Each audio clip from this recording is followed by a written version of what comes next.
we introduce a new method based on deep reinforcement learning, which combines two networks to manage different phases of the flight. Camera images are given as input to the network that identifies the position of the marker and generates high-level control actions used to move the drone. Specific actions called triggers are used to autonomously enable the policy in the next phase of the pipeline. We adopted a divide-and-conquer strategy, splitting the problem in landmark detection and vertical descent. Both tasks are addressed by a dedicated network. The detection is performed exploring the XY plane in order to center the drone with the marker. When trigger is engaged, the second network performs the vertical descent. The touchdown with the ground is performed with a closed control loop or an additional network. At training time, experiences are stored in a partitioned buffer replay. Neutral experiences do not lead to any particular outcome. Negative experiences are those obtained when the trigger is enabled outside the target zone, leading to a negative reward. Positive experiences are instead those collected when the trigger is enabled inside the target zone, leading to a positive reward.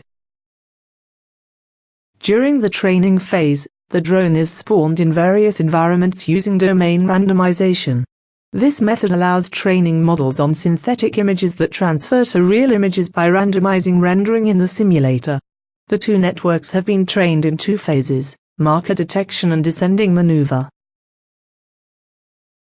The network has been tested in various simulated and real environments. If the variability is significant enough, models trained in simulation generalize to the real world with no additional training. For this reason, the system has been tested in 4 real-world environments. The first real test shows the drone performing marker detection. On the left of the screen is possible to see the data flow of the network. At the top, the 4 frames acquired by the camera and used as inputs. In the middle, the feature maps obtained after the 3 convolutional layers. At the bottom, the raw outputs of the networks are represented as an histogram, with the selected action highlighted in green.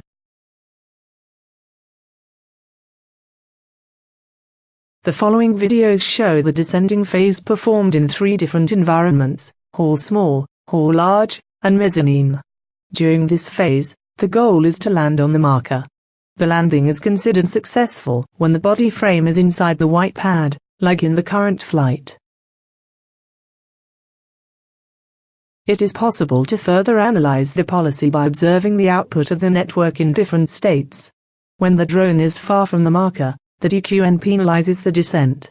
However, when the drone is over the marker, this utility significantly increases, overcoming the others. The real-world tests for the marker detection showed an overall accuracy of 50% on 10 flights. The descending phase has been tested in the 4 environments, for a total of 40 flights. The overall accuracy for this phase is 62%. In all the missed landing, the flight was interrupted because of the expiration time. Not even once, the drone landed outside the pad. It must be pointed out that both phases, especially the marker detection, were really challenging due to mutable natural light and strong drift of the vehicle. These conditions were not present in the simulator at training time. To improve the results, it may be possible to take these factors into account. The architecture has been tested in multiple environments, such as uniform and mixed textures, and photorealistic scenarios. Overall, for both detection and descending phases, the DQN proved to be faster than the human pilots in reaching the target, and more robust to marker corruption than the R-Tracker.